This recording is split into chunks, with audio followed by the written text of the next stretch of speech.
I'm gonna do my best. I'm gonna let them start the show off and do their intros. I'm gonna start all the way to my left. This gentleman, though, man, we go way back, way back. We having some battles way back, man. That's how you know we're at the better second half of our lives growing up. But I'm gonna let him introduce himself, what he's doing right now, where he came from a little bit, and then we'll go on to my next guest right next to him. Okay. What's going on, world? My name is Bernard Seals. Grew up in South Sacramento, the Valley High District to be exact. Currently, right now, player development at Consumers River College. I also have my own business, Seals Drills LLC, where I'm, working with a bunch of multi-talented high school players, JUCO players, some Division I players, just helping them get right on and off the court and help shape their mentality, as far as attacking this game. B Seals, Sacramento, the South Sac Valley High District. That's a first for me, but I like it. Okay. You're gonna make me step my game up. Yeah. Hey, look, you're gonna have South Sac born and bred as well. My name is Alec Smith, Florin High alum of '99. I currently am a hitting coach and catching coach at Consumers River College. That's the professional day gig, and then the nighttime day gig is I run my own academy, Best Speed Baseball, which was established back in 2009. We're going on our 13th year this year, and we pretty much average about 18 teams a year round. We have over 130 kids placed in college, whether it's JUCO, NAIA, D2, D1, as well as two homegrown draft picks, as well as 8 other professionals who I instruct and do things with on the hitting aspect of things. Dope. So that's a great way to start the show. 2 young black entrepreneurs who are being productive in the city that they grew up in.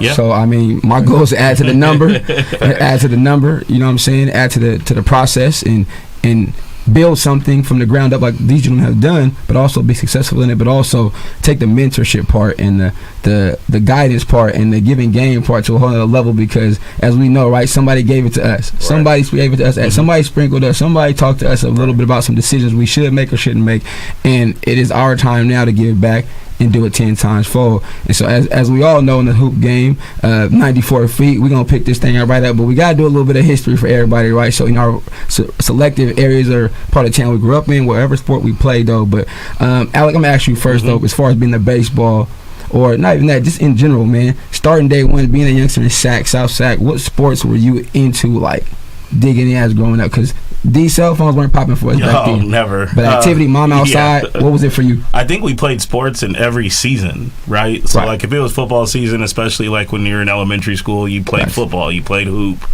I was more drawn into basketball and baseball as a whole. I played soccer as well, but basketball actually had my love. I was explaining to B earlier, I was like, my junior year, it was just like, oh, the height isn't going to work, you know? And my high school varsity coach was just like, I don't know if you're going to have a future. Right. And I think that's when baseball really, really took off. I've always been known as a baseball guy. In South Sacramento, you had all the local little leagues that were really good. Yes. You had Florin, you had Parkway. You had Land Park Pacific, you had Willow Rancho, you had Tahoe Talac. Just in our little hub of South Sacramento in its own right, like, it felt like, especially because we would win a lot. So like, from the time we were 12 until we were almost 17, we won a lot. So when we played other organizations or other leagues and districts, like, it was like, oh, you guys aren't even close to what we are facing just at home. Sometimes you're not even close to what we were facing just in our own leagues. Leagues was tough. Because we would have 8 to 9, 10, sometimes 10 teams with the talent all spread out. So it made for a better competitive brand of baseball, and that's just kind of how we came up. Yeah. And we didn't have what we are facilitating at all right now. Right. You had it in little bits. Like, I was lucky enough to have a godfather who played professionally. Okay. I was lucky enough to have really good mentors that were given to me because of his and I relationship. For you to get across that pathway, that bridge, you had somebody can guide you in that direction. Yeah. Give you a little bit more of an advantage or training-wise that some kids may not have had. It's just your dinner table's different. I always say that about, like, when people would compare my kid to their kid.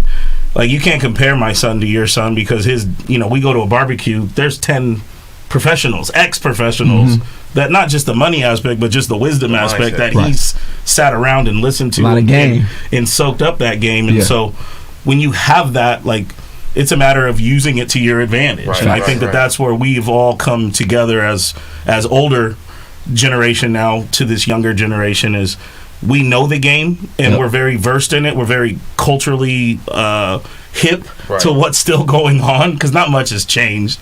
It's just you can do it longer. You can do it more often, right? With facilities, me owning a facility, you know, like I can keep my facility open 12 hours a day if I want to. Right. So you have 12 hours of baseball that you can come in and absolutely get your work in. Right. You know, where it was like waiting for dad to get home or waiting for your partners to show up to the court to play wiffle ball or strike out or horse. Levels to it. Yeah. Levels to it, man. Bernard, what about you, man? What was it? Because, I mean, you know you had options. So for me, I mean, I played a little baseball, you know, here and there. I hooped. But my main thing was hooping. Funny story as far as baseball goes. I was in the Parkway Little League. Okay. You know, I played at Parkway. At bat, opened up to a pitch that's finna hit me. So I actually opened up like I'm playing football. Bing, to the stomach. I've seen it. Knocked all the air out of me. Yeah, that's it, bro. That was like me with football. I got hit by my cousin. That's it. I'm a hooper. I'm a hooper. So from that point on, it was just basketball. Now for me though, I'm out the mud though. Like I ain't have no trainers.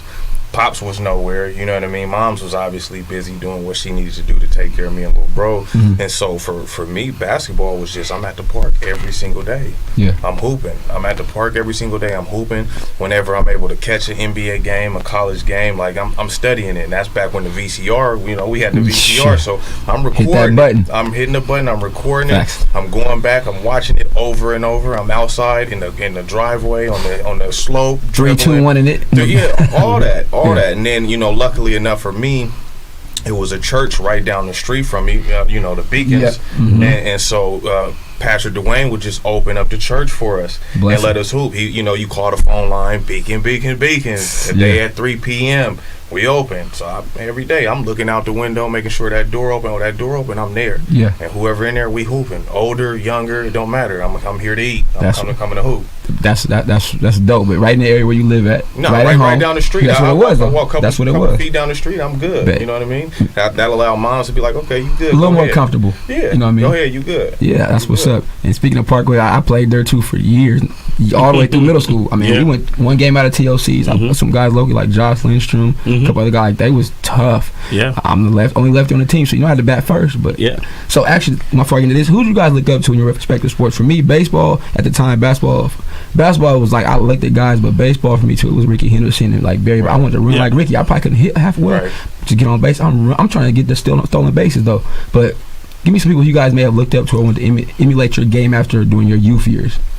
So youth years, I mean, it just goes down to Ricky Henderson, obviously. Yeah. I'm a little weird in a sense. Like, I love the black athlete, but I also like the little guy.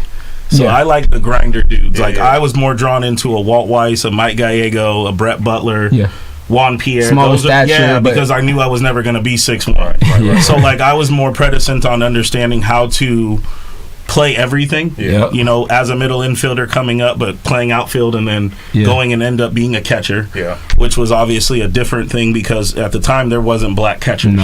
There's not black catchers in our game even now. So, like, understanding the game from all of that, like, just kind of picking up how they did it was what inspired me. And as far as hoop, I was, like I said, I was drawn to the role guy. You know, like, I never looked at Kerry Kittles like it's a great name, right? I mean, a lot of people don't bring him up, but like I would sit up and watch Big Mondays. You know, you watch Big East basketball, you watch ACC basketball. So I was more reticent on watching a Trajan Langdon, you know, and guys like that. I actually played against him. The glue guys. The glue guys. So I can't stand Duke. Okay, I can't stand Duke either, but Trajan Langdon was legit in high school. He played for a team out of Anchorage, Alaska that we played against in New York, and he lit us up for 43. And I had never seen 43 that easily until I watched Carmelo play down in SoCal. And just guys like that are what used to draw me in because they were always the guys that were in the front of the press. They were always the guys handling the rock. You know, they were just leaders, but they were leaders in their own right without being the diva. Right. So that was more my thing. Yeah. Man, me, as far as, opposite sports, as far as football, baseball, no lie, I mean, baseball was Ken Griffey. He was sexy on the baseball. He was fresh all the time. I liked his whole demeanor, his whole approach. Prime was one, Deion Sanders. Yes. I was drawn to them type of athletes. Yeah. Hoop wise, you know what I mean? It was Mike, obviously. It was Penny. I actually, John Starks was real to me. John Starks was so I can see real. that. You know what I mean? I can see that in the game. I just loved his game. I loved so much of everything that he did. But for me, like I said, more so, I'm at the park, so I had neighborhood heroes. You know what I mean? For sure. I had, all did. I don't know if you remember. You know Nick Hicks. Oh yeah. Nick Nick went to Florida. Yeah. Nick was. We've had some great battles at practice. Bro, Nick was one of them dudes. I used to go to the park, Charles Mack Park, and be like, hey, bro, I need to get like Nick. You know what I mean? Yeah. Like handles right, all that. You know what I mean? Mister, who played at Valley High. And went to Burbank for a little bit. That Valley High team flew, by the way. No, they was real. My sophomore year, they were high flyers. Yeah, they was real. They were scary. They was real. So for me, I stayed around the neighborhood, bro. Like that's really was what allowed me to be like, okay, I need to get there. But I think that's what made us get there. I mean, I may have grew up in Meadowview a little bit, or I'll stay across from Wright Smith Park for a while. Yeah. Wright Smith was always cracking. My mom was like, oh, cool. But then you seeing everybody from Russ Osby, then with the Corey Hayes, then also Ben Griffin may come over there. If you go down the street, you go down the other way, Burbank Ben. Come on, man. It was, I realize we're in different times. We all realize that now. Right. But the not even the high school scene, just the basketball in Sacramento was at a different level. So we all had guys like, did you watch that? My sister went to Kennedy in 91, 92 when Yogi was there. I'm like, it's standing room only. And I'm looking like a little kid, like, this gym is crazy. Like, there's nowhere to sit at the freshman game, but it was so high, but also the competitiveness, though. Yeah, it was different. I respect y'all down the street. And even we can go back to art battles, man. Love this dude to death. But I knew as soon as that ball went up, it was on. We not homies right now. It's on. It was on. So, there is I'm your friend, and bro, that move was cold, and man, I wish I would. You weak, bro. So I think that was the difference between our generations was not until we got older could we appreciate what we all went through. Facts. Right? And who we were up against in a lot of ways. Like, we had Firehouse, right? So we had Firehouse and we had Vintage Park. Oh, yeah. I tore all the... You know what I'm saying? That if you came over there, you knew who the guy was. But you better come with your boys. You better come with your boys because I had six hitters. Or that's your curriculum, though. Right. It might go down. You might go to Tipton Pete. Yeah. You might want to watch who you with. Right. But, game-wise, this is where I need to be if I want to get better or just be tested physically and mentally. You know what I mean? I don't know how many open gyms I had to face you in at Sac City, right? You pay your $5 fee. You come in and get it for 3 hours. I don't know if there'll ever be a chance to have that type of environment. There is competitively. There is. It's happening now with Seals Real. Nice. I like to hear that. Once they get out of their high school season and once the JUCO guys in, every Friday, every Sunday, we at it. We at it. You know what I mean? And it's kind of like what our Friday nights do too. Come have some fun. Yeah. I'm actually not even charging. I'm taking care of all that. Y'all just come have fun. Be respectful. We on church grounds. You know what I mean? Don't be outside. A great facility. A great opportunity. And speaking about that, why do we think it's a shifted so much from, because the respect, I always talk, respect all your opponents. Respect all your opponents, right? But don't fear nobody, because 10 times better athlete than I was, 10 times at the baseball that I was, but I think for me it was I just gotta find my niche. Right. But I'm not gonna I can't show you that, because for me it's like, then that's how I get the upper hand on you. Right. I'm gonna give it to you if not, at least end of the day, he got to leave a mark to him. JT gave me everything he could handle. He probably still he got his 20, 25. But I'm gonna make him say I had to work instead of like I really gave it to him. 20 was 40. And I mean, what has changed outside of the money or the money? How though? Let's. It's the culture of money, like we just talked about pre-show. Right. Was you have to realize you're dealing with a cut generation of parent. Okay. They've been cut. There's about 90% of our parents that I deal with on a baseball front that have been cut from their sport. Right. Or cut early, whether it was freshman, sophomore, even junior year. They were cut. Yeah. So a lot of them never experienced varsity sports at its height. Because you got to remember, high school athletics at its purest form is about winning. It is not about development. It's about winning. Like, you got to look back and think, you probably got more developed in your college because you had more one-on-one time with your skill position coach than you did in high school. Yes. So, like, high school was about winning. So if you've never won, one, because you never were on a team, two, but you have all the money and the resources, three, there's going to be a lot of overzealous ambition to make sure little Timmy or little, Brittany is the guy or the woman on their actual team. And I feel like you can't teach competitiveness. You can only put them in that competitive environment and see what they do.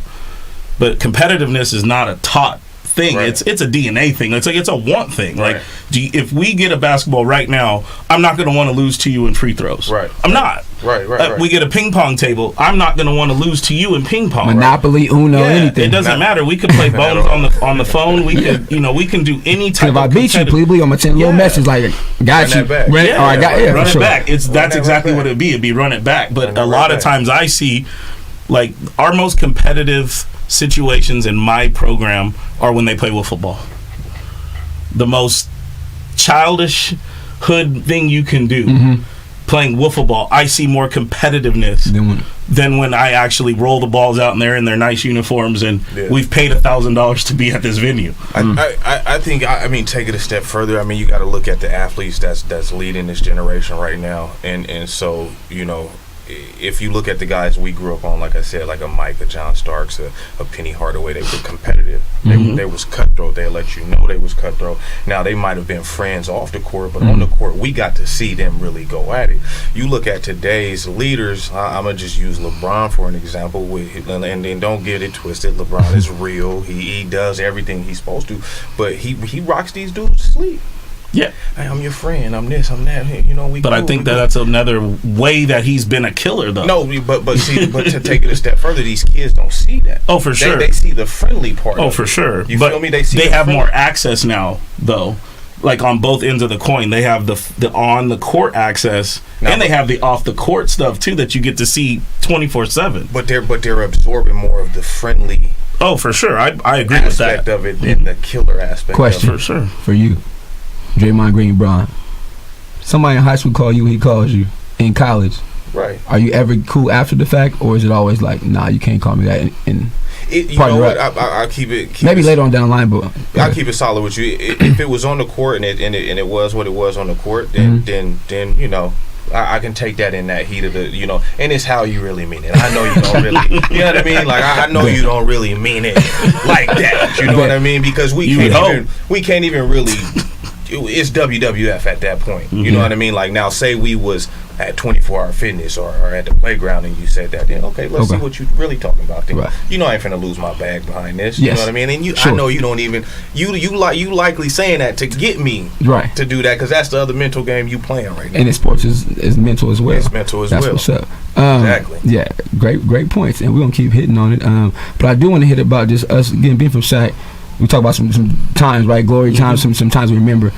During your high school careers, though, and we talk highs and lows, but let's just start with some lows, though, being some stuff that you was like, man, am I gonna do this? Am I gonna be able to do this at another level? What are some times in high school you may have struggled, or what are you struggling in, Bernard, being a teenager, young man, trying to really find your niche in this game of basketball and take advantage of opportunities? Well, for me, I mean, to be honest with you, it was just respect and authority for me. That goes back to kind of Pops not being around. So I'm like, it was hard for me to really listen to a man trying to tell me what to do. You know what I mean? Because I'm the man of my household. You know what I mean? So when they would try to check me on certain things, that's where I struggled and was kind of rebellious. And to be successful, you can't be rebellious with your coach. You got to be able to be coachable and be a team player.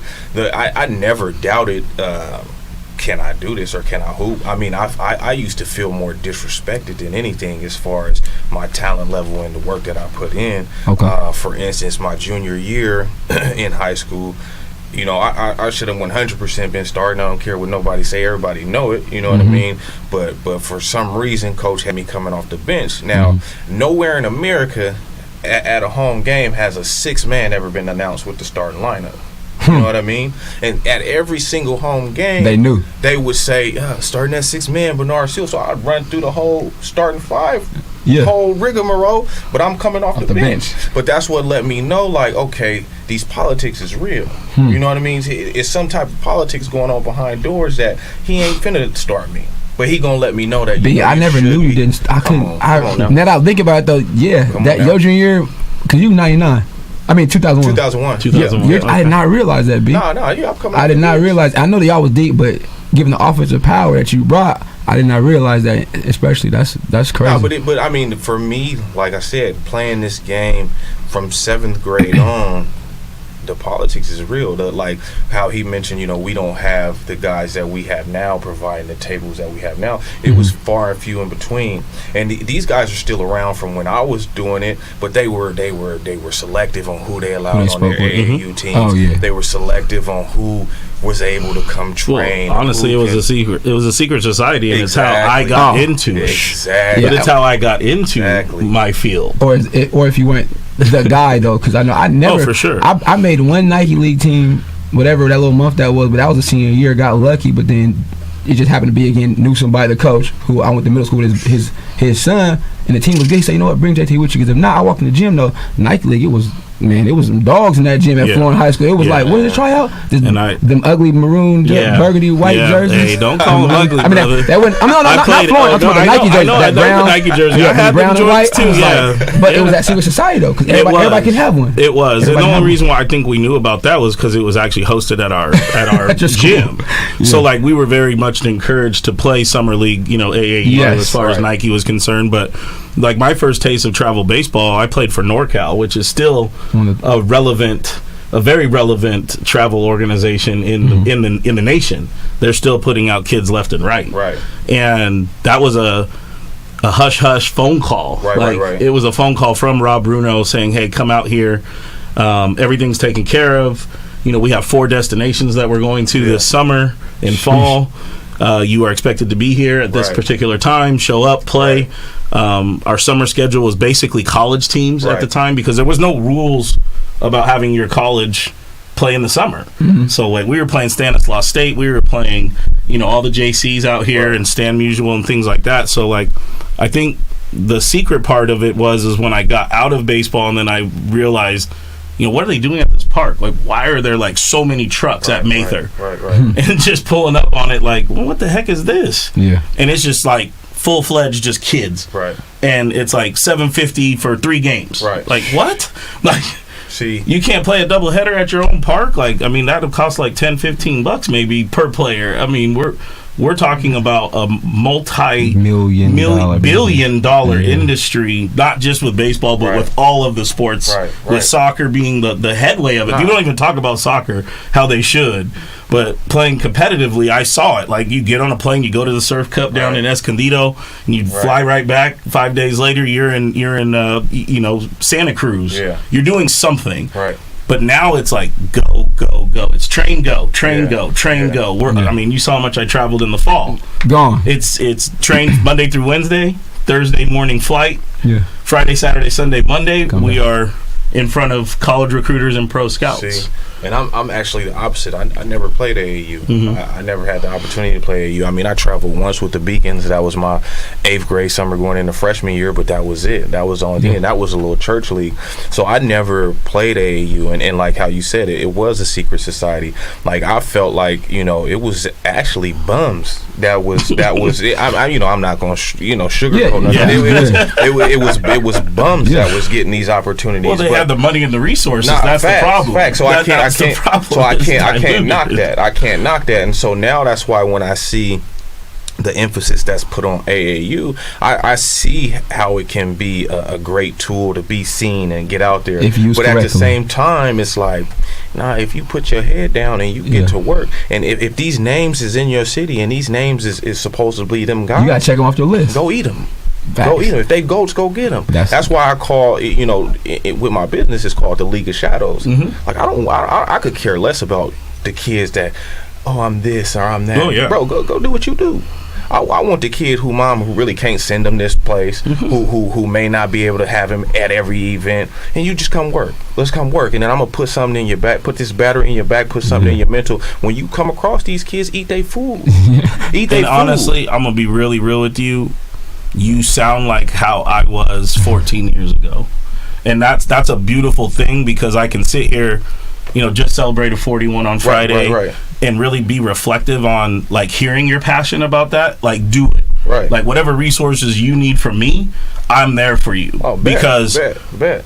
Like, that's what it is. I don't get the 1%ers. Yeah. And baseball's about 1%ers. Yeah. Baseball, when you really break it down, it's about making money, right? Bonus money, or making sure that university is giving you money. Yeah. Right? So we don't get those kids. Yeah. And most of the time, if I do get those kids, they kind of ostracise themselves out because they're not for what kind of culture we're bringing. Right. You can't even tell them the truth. Yeah. Well, bro, I mean, we're truth seekers and we're truth tellers. Right. So the kids we do get are, more importantly, we get the kid that is a 10, 15%er, maybe 2 out of the 5 tools, and we train them. Yeah. We physically train them mentally and physically to get prepared. Like, I don't want the best 12-year-old, right? I don't want the best 12-year-old. I want the 12-year-old that can barely walk, right? That can barely walk and chew gum, but wants to work though. But when he shows up every day, he walks through those facility doors and he's ready to train. Like, I got a killer by the time he's 17. Right. And come see me when he's 17 because he's better than your son or your player when he was 12 making all these hoop-de-hoop teams and winning all these trophies and T-shirts and fake green rings or whatever it is that they do. Like, those are the kids that we're putting out. So, like, I've told JT this several times. Like, when I announce a commitment, that commitment came with a lot of sweat. Yep. Like, so my boy Dyron runs the Admirals in Vacaville, and we have a collaboration piece that probably pisses a lot of people off, because we are cut from the same cloth. He gets the same level of kids, just in a different community, different neighborhood. How do you guys mesh? How are you doing this? How do they know your signs? How do they play so well together when they've never played well together? That's because we were raised the same way. So we're teaching it the same way. Right. You know what I mean? Give me some of your successes, Alec, as a high school player in Florence. Biggest game. Man, I think the first one was like coming into second semester. You know, you come in January and you get your new schedule, right? And I get my schedule, and at the bottom it says 7th period baseball.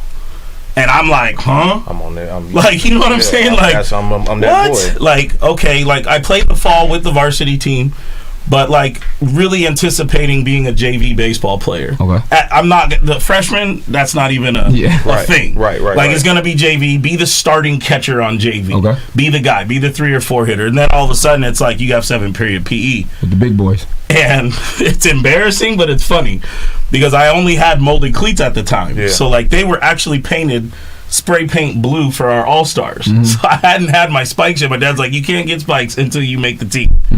So I go to first day of workouts with some blue-ass cleats, and we're maroon and gold. Yeah. So it's supposed to be just solid black. Nowadays, you're good. Yeah, no, I stuck out like a sore thumb. Yeah, like this dude's rocking blue cleats with a maroon uniform. That was the biggest success right there to lead off. I mean, just to start your year off knowing you're going to play varsity baseball. I think my biggest accomplishment was sophomore through my senior year, because my freshman year, that senior class was so good. Like, they were expected to win it all. Yeah. So we were number 1 in the city all year long, pretty much. And we got to the semifinals of the playoffs, and we got beat by a hot Jesuit team at the time, and it really sucked. I think overall my senior year was probably 1 for the ages and 1 for the books, because I hit 570 in league, which is the Delta League, which at the time is the toughest league in all of Northern California, in my opinion. That's just my humble professional and personal opinion. 520 overall. I mean, I obliterated pitching. Yeah. But I went into that year, and I try to use this as an example for all of our kids, is goal setting. Yeah. So every year, me and my dad, and I'm fortunate enough, my dad was very, very involved and very much my mentor, my go-to. He's my first coach, and he's going to be my last coach. What did I want for that year? Yeah. Well, I told him I wanted my name in the paper every day. Every game I wanted my name in the paper.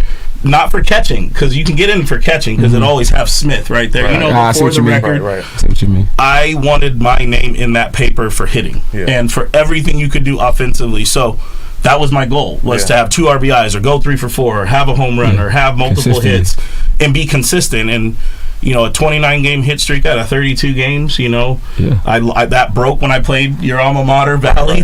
Our last game, they beat us by 1 run, and we were out of the playoffs to get that 3rd spot that year. But the overall successes that I took from high school was just like kind of watching myself grow from freshman to senior year.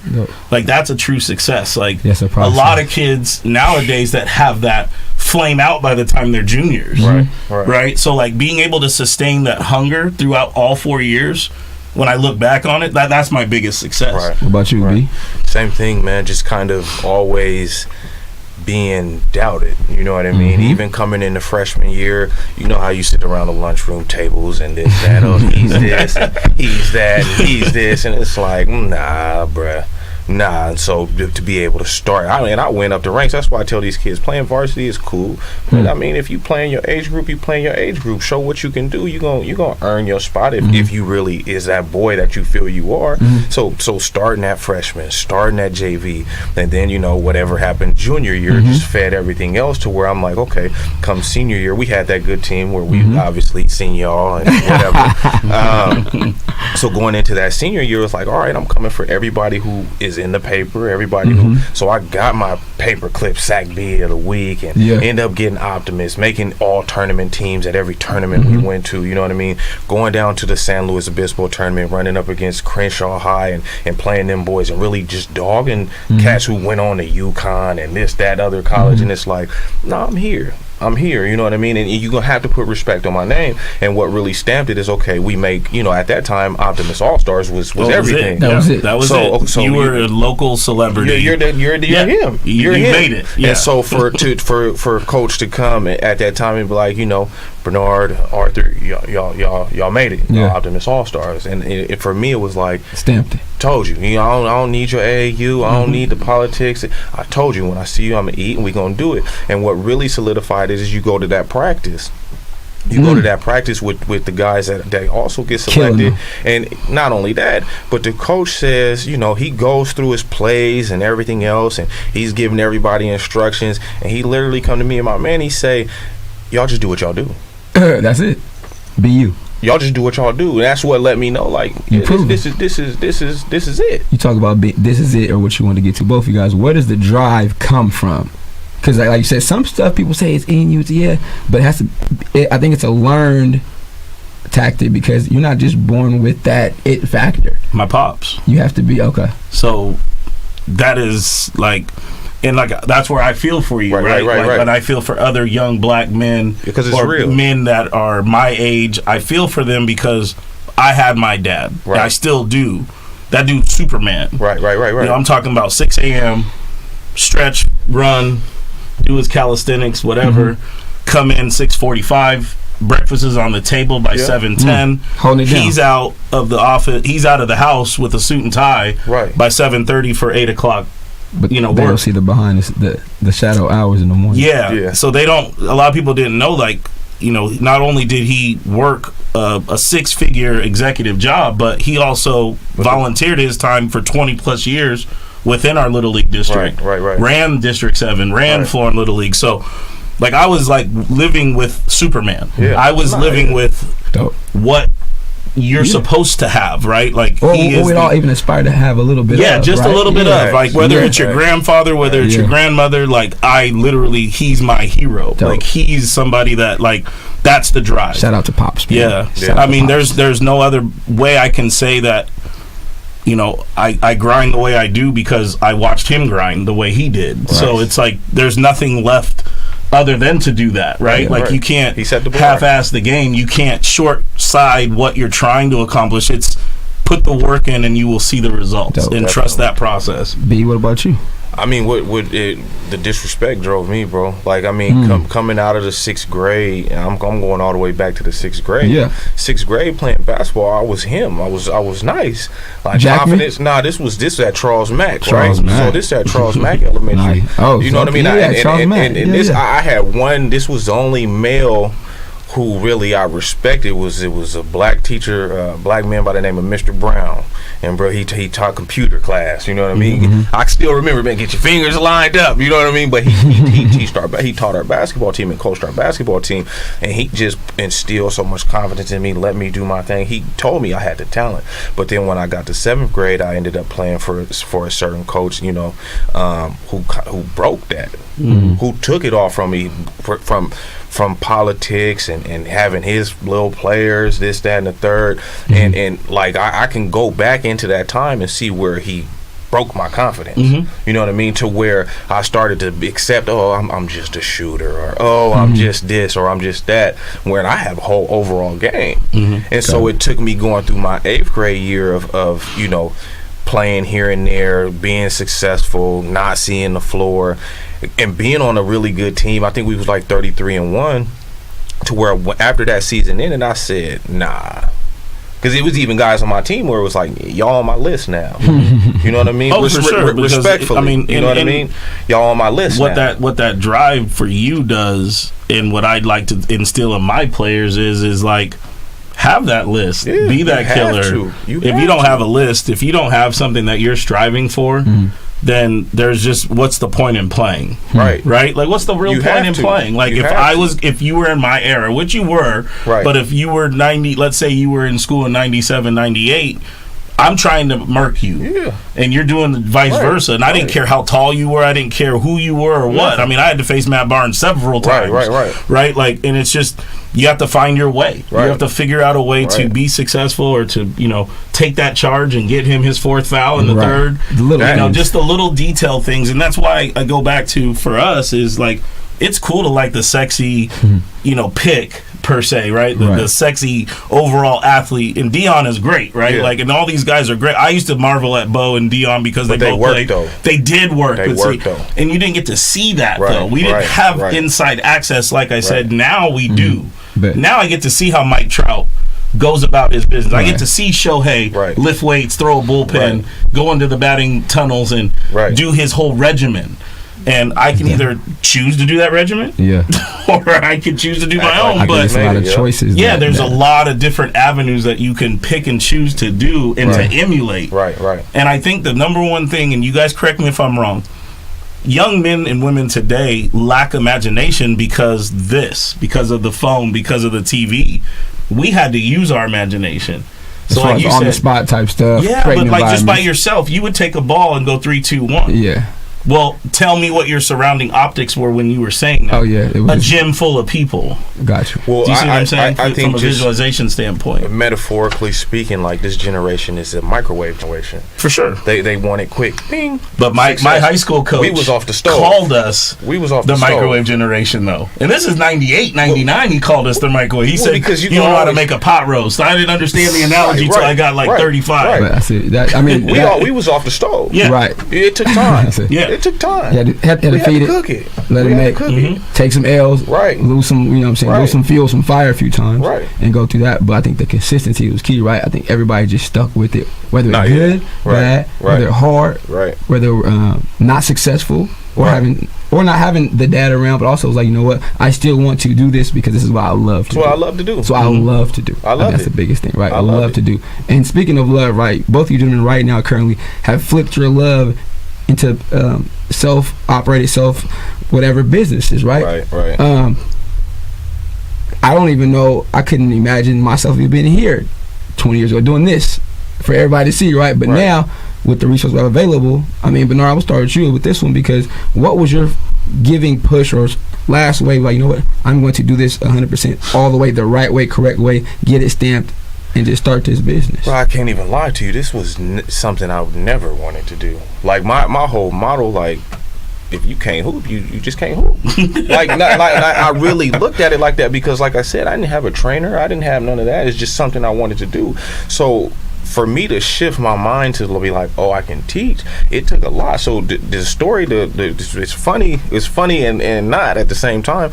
So I'm like 2018, right? 2018, I'm like, man, I'm finna shock the world. I'm finna get back in shape, go pay this $150 for a G League team, and I guarantee you I'm making it. You know what I mean? I know I'm gonna make it. Well, probably about a week and a half later, I'm training with somebody helping me train. Pop. I go to plant. The Achilles one. The Achilles. I hit the ground. Boom. I'm looking like, oh, somebody ball rolled over here. Somebody. It was over. I just instantly start feeling the flame, and so I'm like, damn, I don't know what that's about. You know what I mean? End up going, oh yeah, it's ruptured. So I'm like, there ain't no way that's happening now. You know what I mean? And you know, a good friend, your mutual friend, Dennis. He had been training forever. For the past 7 years, 8 years, 9 years, whatever, and he would always ask me to do it because coming up, he was like, you basically did it for us coming up. I just looked at it as I'm grabbing somebody to come with me and come rebound, bro, right, and we both go through these drills. Form of teaching. And you know what I mean. But you were teaching. But I was teaching, facilitating, and then like I'm on crutches going to the gym still, and I'd run across other young boys that would come up to me who were older older now, and they're like, man, you don't remember when you told me to change my jump shot, and this happened, and bro, I'm telling you that worked. And so one day I was just like, man, let me just try it. Yeah. It's a whole new realm, and so I'm like, are they gonna even believe what I'm saying? You know what I mean? Are they gonna buy into what I'm saying? And so I just tried it. And then as time started to go on, parents is like, man, you really teaching the real. You know what I mean? And kids really the ones that really wanted to work started to really buy it. And then once y'all start to hear dad saying, man, you changed my son's whole mindset. You changed my son's whole approach. That's why I was like, okay, yeah. This is it. And then I started to really fall in love with it again because I'm like, oh, okay, you don't know how to do this. I can show you how to do something you don't know how to do through my experiences. And it kills me that people always are like, oh, you trying to relive it. Yeah, I'm trying to relive some love. Well, why wouldn't you want to feel love? Yeah, you know what love I mean? Is everything. But you're reliving it by giving the game to the next generation. Well, that's our responsibility. Right. That's our responsibility. That's your responsibility. And it's like, it's so many culture vultures right now that like I feel like, nah, y'all in it for the money. Well, I think that's the biggest thing. But it's always like he said before, business, right? I get that part. In tune with yourself and your business, if that's what you lay your hat on, you know what I'm saying? It should only be respected. And that's the thing. I think that right now, worldwide, even locally here, I gotta respect you. You know what I'm saying? I should respect you, even because I heard you say, other trainers said, go to other people because I may be lacking in some area, do it wholeheartedly. Because I want to see you improve as a player regardless. Now, as a coach for me and development coach at times, when I train more, it's like I just want to see you succeed. No matter what people may say about whatever. It's like if you're winning, if you're getting better, if your game is getting better, that's why we're doing the job, though. To hopefully get them better, you should be based upon the right principles. And McDonald's don't care about what Carl's Jr.'s got going on. You know what I mean? You may go try the Big Carl, but you know where the Big Mac's at. Yeah. Right. You know what I mean? So if you are that confident in what you do and what you teach, man, let these kids go learn. You know what I mean? The ones that really want that real and really want to, you really help them grow, they'll be back. And it's not even to take it a step further, like money used to fuel me so much in life to where it was like, bro, you don't have it, you're emotional, you're this, you're that. But once I stopped focusing on money and kind of really gave my life to God, like, bro, the money, like he overflows. I don't know how you did this, right? Because you're setting me up with somebody who's well, I already knew you at the same school. Oh, well, similar schools. Yeah. But same. I'm sorry, right now, JC. Oh yeah, JC.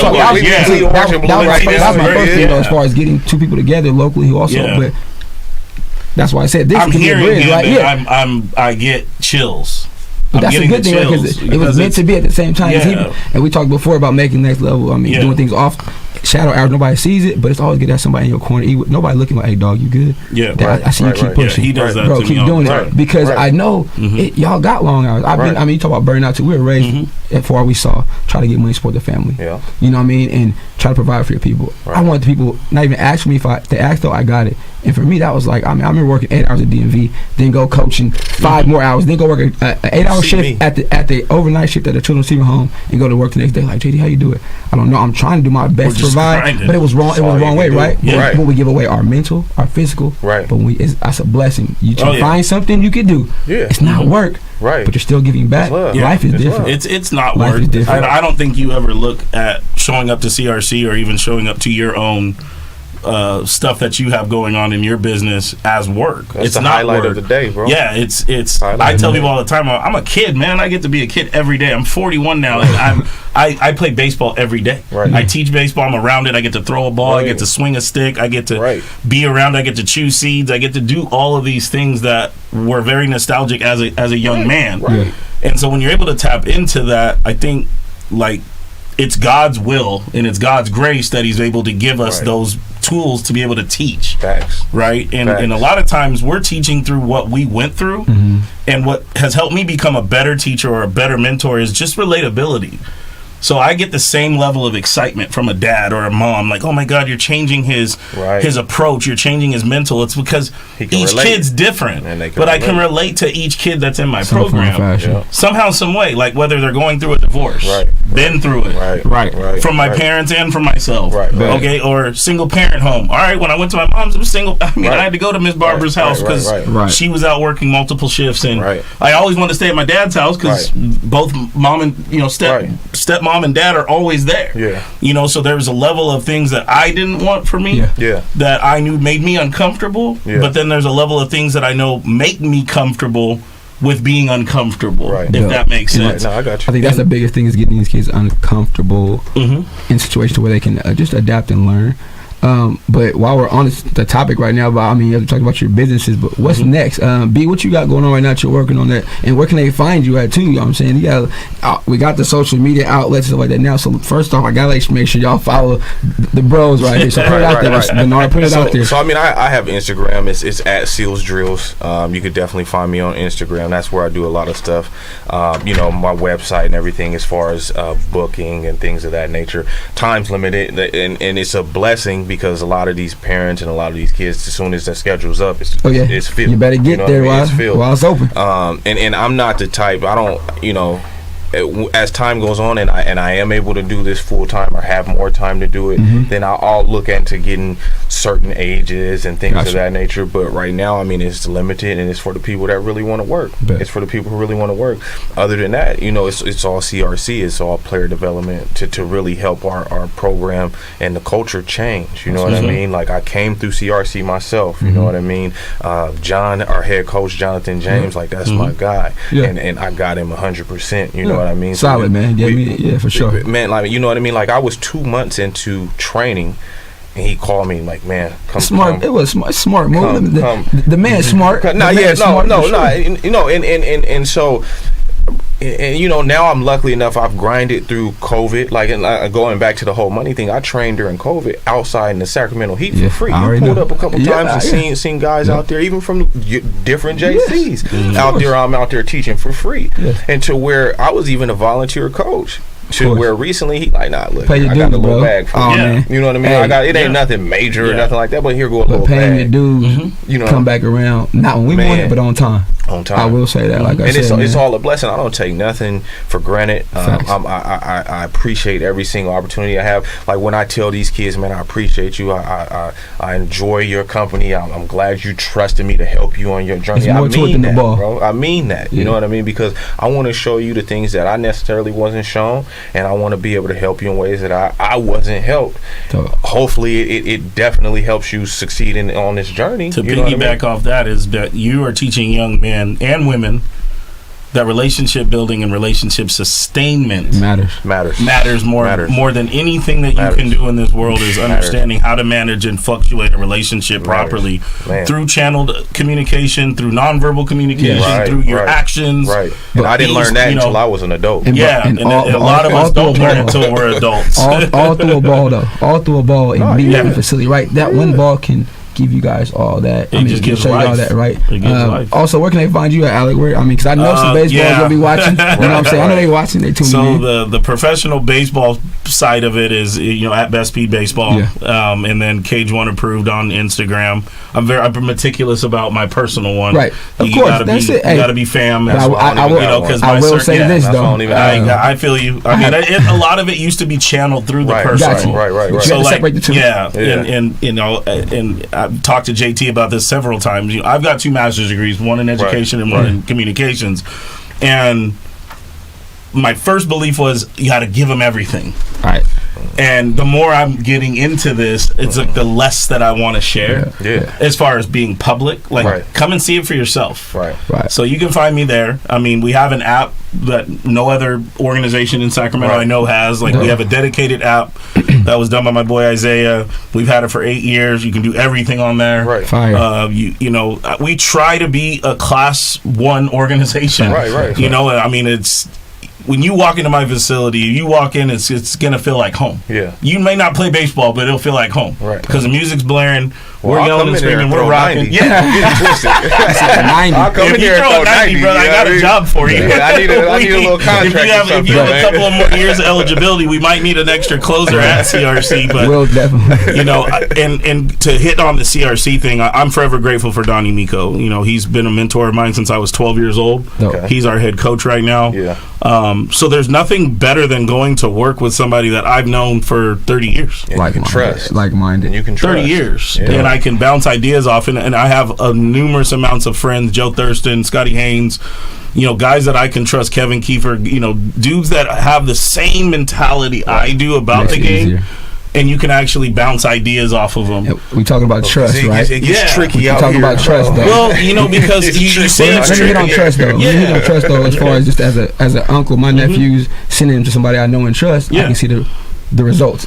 And Well, Greg's I come got to you know me what I'm saying. before, And you know what I'm Greg saying? couple Yeah, times and there, but you he's- can see it. Yeah. It can see it improve his skill set. I mean, Sometimes it you know, goes wrong because I think there's a level of expectation when they are your boy, Yeah. or it's somebody that's close to home. Right. And it's not even the discount thing. Let's Right. negate the money aspect. Right. It's usually you're trying to get something out of them that's Right. not necessarily there yet. Right. So Yeah. like, here's a great it just takes example. time. Like Julian's my godson. Right. Charles is one of my closest friends, Right. right? And so like, he's only played organized baseball for 2 years. Right. He's got more talent than a lot of kids do, but Right. he's only played organized for Right. 2 years. So there's a lot of the game that's here in baseball Right. that he has no Fine, idea yeah. yet. So we have to tap into those little things. Right. So he's going through more growing pains as far as the mentality of being a baseball player It's and time. showing up every day and doing those little things, like understanding what's being hurt or injured. Right, You know, right. nick and a bruise, or Right. you know, you're going to struggle. You're going Just to go 0 for say 10 soft right or now. not. Yeah, Soft or not. Yeah, There's are no- you hard or yeah? Right, it's right, just you right. got to find yourself, and so Yeah. there's a lot of kids that are his age at 13 That I ain't ready. that have already done it from the time they were 7 till they were 13, so they know themselves a little bit better. Right. But I see him as being a kid by the time he's 17. No. The process, Yeah. right? And Yeah. I see you a lot say and post that too. It's like you have to just stay consistent. Keep going. Take your lumps also, and don't run from the adversity. Right. And just speaking of, I know, man, because this. So right now we got to run this one back. We got to bring this one back because there's so much stuff more we can talk to. But also at I'm sorry, at the end of the shows, right? But now this is the part I think where anybody listening, or we can like say this is live. It's not scripted. Triple threat, bro. But in sports, basketball, drill, pass, shoot. But for you guys, you go first. Just give me your triple threat on what you hang your hat on, my guy. Whatever you got with your brand, your life, whatever you're doing. Give me 3 things that somebody listening right now or hearing this can be like, you know what? Okay, I got to circle this or write this down. It's 3 things from you. That hard work is undefeated. Period. Maximizing your potential will take you further than not maximizing your potential and being scared. And don't be scared to go in the dark. Separate yourself. Separate yourself. You got to separate yourself from the naysayers, from your friends, from your family who may put certain expectations on you that you aren't ready for. You got to be able to go in the dark with yourself and say, this is what I'm going to do. And this is how I'm going to do it. And a lot of people scared to go in the dark because when you're in the dark, you're not hearing what you want to hear. No. You not. You can't see what the outcome is going to be. Facts. You don't know who they're with you and who ain't because you're there starts to in the shine dark. a little bit. Yeah. I love that though. Because you're there in the dark. I love that That's though. clean. Alec, what about you? 3 things, man. Triple 3 threat before things. we get So out of here. I run everything in 3s. Okay. Because baseball is a level of 3s. So Okay. confidence, competition, and challenging. Those are our 3 aggressors at Best Speed Baseball. You have to instill confidence because without confidence, you're not a player, Right. and you're not going to be anything in this life. Competition, you can't be afraid of competition. In-house, our competition is more cutthroat in our house than it is when we let out the pot. It makes the game easier. Okay, so like you expect to show up to Best Speed, you're going to compete in-house. Right. At that facility or at Harvard or at CRC, you're going to compete. Yeah. And then overall, just challenging yourself, but also meeting challenges. Right. Challenges are every single day. You got to wake up, go to weights at 6. Right. Or a challenge is making sure your homework's done. Right. Like for me, and JT knows this about myself, is in college, I came home from Southern. Yeah. Okay, so on my own recognizance because I got my high school sweetheart pregnant. Right. So I go to AR. I'm working 40-plus hours a week at Gap and Arden Fair, 16 units at a JC, and playing full-time baseball. So the grind has never not been a part of who I am. So it's a part of my DNA. So any excuse, any challenge that you have to pose to me, kind of doesn't fly in it don't fly in my office. So I just kind of look at you kind of crazy, like, all right, well, that's your choice. It's your choice. I don't even look at you crazy. I say less. Yeah. Bet. Yeah. I know you don't want it. Yeah. I don't have to. I'm not going to tell you that. I'm not going nothing. So when you tell me, bet, say less. I love that, though. I love the dark one, though. Like that you got to make sure you text me. That's why remind myself. That's why I call it the League of Shadows, man. I like it. So you heard it from the Lit Shadows, Best Speed Baseball, B Seals, Alec Smith, man, Coach JT, man, appreciate y'all for stopping by. Appreciate on Sunday night as y'all get ready to start the grind again, weekly, daily grind. Back to work. But everybody tap in, though, man. If y'all need anything from these gentlemen, tap in with me. If you need some information, hit me the line, and that's what this show is for. Also as a bridge, but also just to give information out to others who may have questions or interested, but also let y'all know what it's like from the other side. Because as people know, as spectators, looks one way, but as a development coach or a coach in the team, it's different, man. It's more to it. It's the mental, the stress, the fatigue. I'm gonna leave this with B Seals. You're gonna have a lot more sleepless nights than you ever wanted. You know. That man don't sleep, bro. I don't sleep either, though. That man don't sleep, bro. That man don't sleep, bro. I'm right there with you. I'm up. So 4:30. People, I'm up till 2. Let's go. 6:30 It's in the definitely gym. a blessing for me to be here with guys I've known half my life, really. Yeah. I mean, God willing, I'll be 40 this month, and that's what it really is, though. Yeah. Hella love and respect, because we all trying to make it and provide. Right. I respect that, bro. Right. So I think as a community, and again, not just Black History Month, but year round, though, we got to show the same support, love, and assist others. Because I've always been an unselfish player, because I couldn't score the ball like everybody could. But I want to see you hit that jumper. I want to drop that down to you. Because if you win, I'm winning, bro. You know what I'm saying? So appreciate y'all again for tuning in. Yeah, I'm gonna have my guys back again. We got a lot more. We got a lot more. Make sure y'all come visit CRC. Hawks up, Talons up. We'll be all right. You know, if you really want to come to a JUCO that gets taken care of, I mean, I'm just telling you. But you got to go through everything that you get. You got to go through some fire. It's okay to get to the gym. Handed to you. That's handed. But if you want to work hard and you know you rock the best, I can tell you right now. Here they go. See, give them the mic and take over right now. See, you know what I'm saying? But hey, Coach JT, Bernard Seals, Alex Smith, we signing off, man. Appreciate y'all. All right. Peace. Yes.